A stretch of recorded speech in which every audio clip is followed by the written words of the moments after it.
University Charter oluvannyuma lw'ebbanga ddene nga tugiyiga.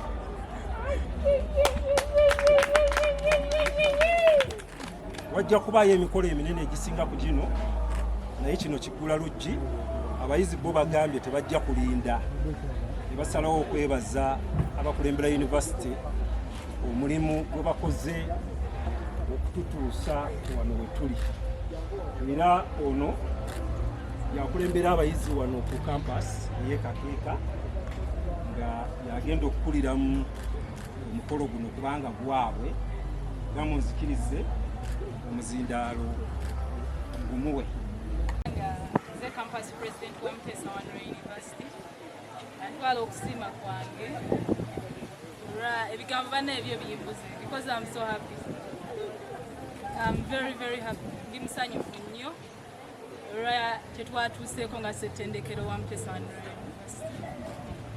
Now we are chartered. It's a chartered university. Twali tunoonyereza ebbanga since the university started. At least twakoze eki twakifuna. Era twebaza President Tibuhabura 7 olw'okutusayingira charter yaffe, ne twebaza ne National Council over Education okwongera okutukkiriza oba ne baturecommendinga tufune charter.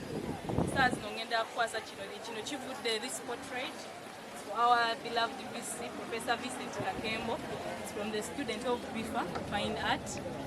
Kino mujaguzo gwa Ssaabasajja Kabaka era nga tujja kumusaba tuwali batusaba Ssaabasajja Kabaka kino ekintu tumutuweerako kubanga naye akoze kyamaanyi nnyo kubanga tuli chartered era ne tumwebaliza ddala byonna byatukolera kuviira ddala ku Kabaka Education Funds.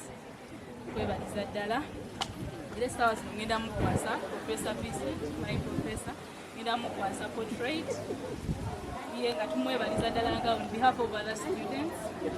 Students ba BIFA badi design is our students. Tumwebaliza ddala.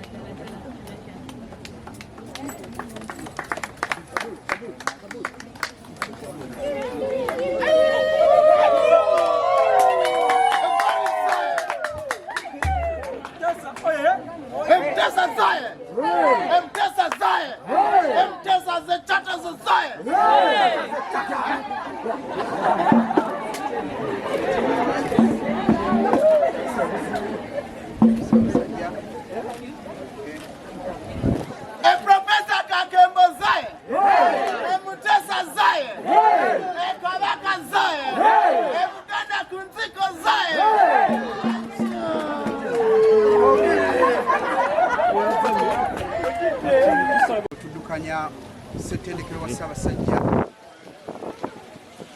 abakulembeze b'abayizi student leadership, abayizi mwenna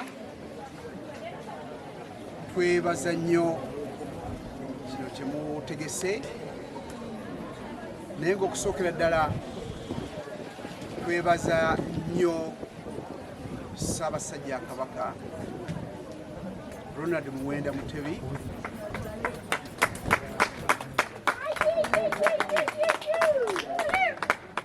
atutuusize wano we tuli okufuna charter nga university kikulu nnyo naye ng'ekyo kyonna tekyandisobose senga nga Ssaabasajja tatukwatiddeeko.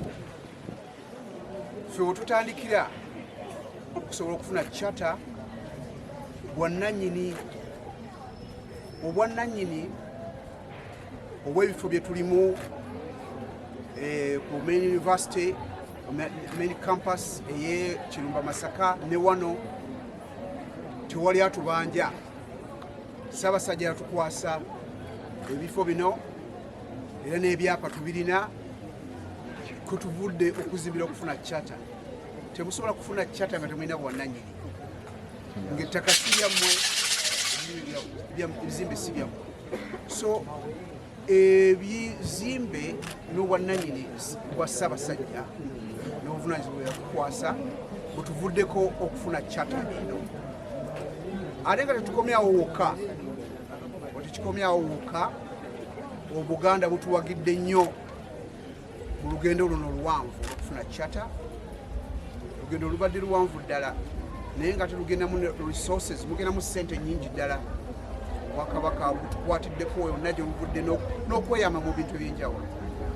Awo nno neebaza Ssaabasajja Kabaka, neebaza Katikkiro waffe byonna byatukoledde mu process eno, mu mukululo guno ogw'okufuna charter eno, Minisita waffe ow'e Buganda. Neebaza nnyo Governing Council yaffe okukwatirako okubeera naffe mu lutalo luno ebbanga lyonna, ate ne management ya Muteesa okubanga tulwanidde wamu ffenna, tukwanataganyiza wamu. Nze neebazibwa, naye nga omuntu oba omuntu wannamundigina tosobola kutuuka ku kino, mukikola nga ttiimu. Naye ate okusingira ddala njagala okwebaza abayizi baffe, mwebale nnyo, mwebalire ddala.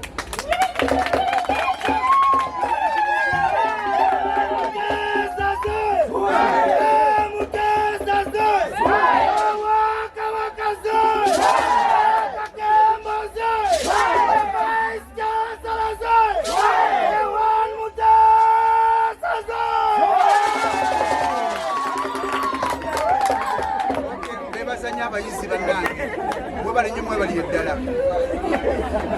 Wano tutandika butandisa okuzimba, kino kye tuliko, tutandika butandisa okuzimba, naye nga tujja kusingawo okamala. Mutukoze bulungi nnyo, tweyanziza. Charter eno yali tasobola kujja singa tebabadde mmwe abayizi okuba naffe. National Council for Education yatulabulirawo, yatuwa warning ketuwulirayo nti oli obwegugungo bw'abayizi ebya charter mubyeramira. Kati twebaza abayizi okubeera abakakkamu ebbanga lyonna, emyaka gyonna.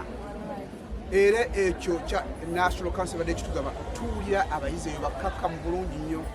Tetutuukiridde naye tukwatagana nammwe, tugamba ne wano tewannatuuka naye tukola bwe tuti. Era twagala tutambulire mu mukululo ogwo nga buli wamu awatuukiridde tusanyuka, awatannaba kuteera nga tugamba tukuttewo tutya. Kale twebaza nnyo abakulembeze b'abayizi, campus president wano abakulidde, ne guild president Ekirumba, batutuusako amawulire gonna ne tutereeza buli kimu. Byonna bye mugenda mu kulonda kwammwe era byonna wadde babitutegeeza. Wadde waliwo okunyigirizibwa okutono okw'amaanyi mu busente, naye tugamba ebirala bijja birinda, naye abayizi ebyabwe bimala okutereera tetutambule. Kandi olw'ensonga eyo tubebaza nnyo, nze ku lw'abakozi bannange tubebaza nnyo okutukwatirako ne tusobola okufuna charter eno. Muwe mutali era charter tesobola kubeerawo. Tuzimba tugenda wala, era kati wetwogerera twafunye dda ne amasomo agawaggulu, graduate studies oba post graduate studies, eza masters. Era ekyo kyekyasooka okulaga nti ddala charter bagituwa. Era tuzimba omusingi ogwo. Nawo bwe mulaba kakeeka mumanyi bulungi wekyali kifo nga kyawambibwa nekigibwa ku Ssaabasajja nekifuulibwa enkambi y'amagye, naye kati kizibbwawo mpolampola. Era wetwogerera nga twagala kuteekawo bizimbe eby'omulembe.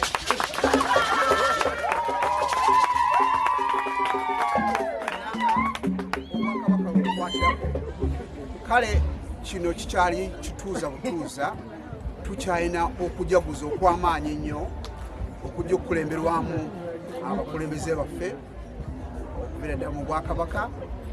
Tujja kuwa omukama waffe, ajja kuwa press conference entuufu ennene ddala obulungi. Tukyalina wano era n'okukuŋŋaana okujja okubeera wano luba lusirika, Obuganda bwonna bujja kubeera wano. Era nagwo tujja kweyambisaamu omukisa okujaguza. Ate nga ddala tukikomaawo, twagala kutuula wamu nga management ne mmwe abakulembeze b'abayizi, tukole road map ey'okujaguza, omuli okwebaza, okusaba. Actually nga tuli mu kwebaza, si kusaba. Okusaba eri Katonda, okukola ebintu byonna tulina eddwa. Mumpadde surprise ekintu kino, okusiiga ekifaananyi ky'omuntu.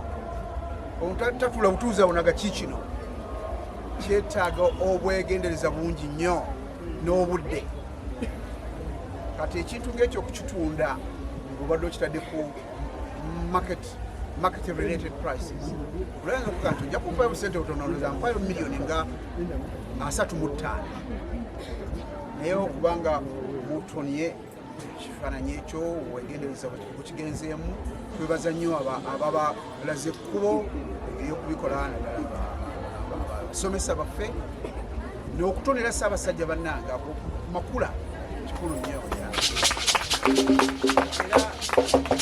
bwenafuna omukisa Kabaka tomala gamulaba otyo tujja kusaba Katikkiro tulabe nti oba ayina lwanalabikako n'atubikulya bakita unveiling charter tujja kuba basajja lwe yakoma okujja wano ewaffe za 2019 tufuna kakanya akakola ki akoogera naye bulungi nnyo amanya ebintu byaffe tungeri gye tutambulamu wano era ekyo kyali lwali lunaku lw'amaanyi ddala bwe tufunayo omukisa omulala tusobola n'omuwa amakula ge mumuwadde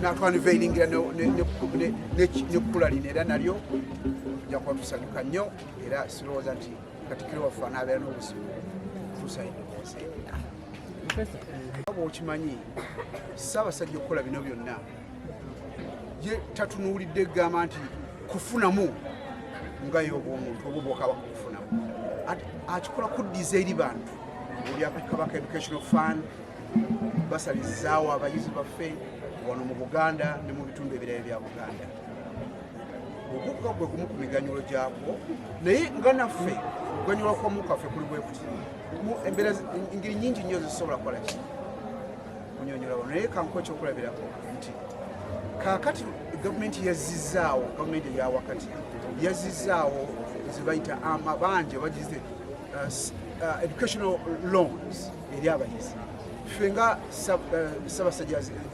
Ssettendekero tubadde tetufuna sente ezo ezaki ez'amabanja zite study loans naye kati abayizi baffe ne bweyagala genda ntya ne bana abagenda okuyingirawo muki mu August ne muki ne mu April bagamba twagala kusaba Muteesa kubanga twagala genda Muteesa kubanga university eri charter nolwekyo baba babawa ebbanja ekyo tubadde tetukisobola ekyokubiri abayizi baffe babadde bava wano bangi nga bagenda okwagala okweyongerayo ku masomo amalala aga masters agala kukola kino nga tebabawa Makerere teyagala bawa Kyambogo teyagala bawa ntisowa kubanga university terina charter ekyo kiweddewo abayizi baffe bajja kuba bagenda bugenzi gye baagala n'ebirala bingi katulina wano dean was faculty mu engineering ne IT ava mu lukuŋŋaana olw'ekitongole ekyabayinginiya amawulire agakyata gafulumira olunaku lwaggulo naye waabadde obudde bamugamba eno university yewa Ssaabasajja yakafuna charter kakati eno grant egenda wa Muteesa grant no engineering okusaba essente ez'amaanyi kugamba zivemo gavumenti eya wakati zijje e Muteesa ebyo binaye bande babitunulako olw'okuba nti tetunaa kufuna charter naye kati gwe basookeddeko kugamba nti kati eyo grant Muteesa yiba ekisaba ate ne kityo enkolagana partnership endala zonna abali tasobola ziyingiramu olwokuba tetulina charter kati fe tubadde tusaba ssente bweru Commonwealth universities n'owandika grant era bagamba grant yamwe ya Muteesa nnungi nnyo era wagiwandiise bulungi nnyo tukwebaza naye situjja bawa ssente kuba temulina charter n'ebirala bingi nnyo kati olaba wetuganyulwa mu charter okamala ne bwe oyagala ssente kati ffe ne tuba twagala biliyoni 10 okuva mu banka yonna katule ku level ndala bwe tuba twagala biliyoni 10 tukuzimba bizimbe bazituwerawo kubanga bagambirawo nti eyo university eri chartered era bujja bwe tuba tukola application zaffe mu banka gasooka mulina charter mugisuubira ddi kati waliwo anakitubuuza tiwali bakwata kukuwa ssente nga bakuwa n'ebirala bingi kugamba gyokulaba n'ennamba y'abayizi egenda okuyingira wano lwa charter ojja kwerabirako naaka ku ebyo ebitono ebitono byesobola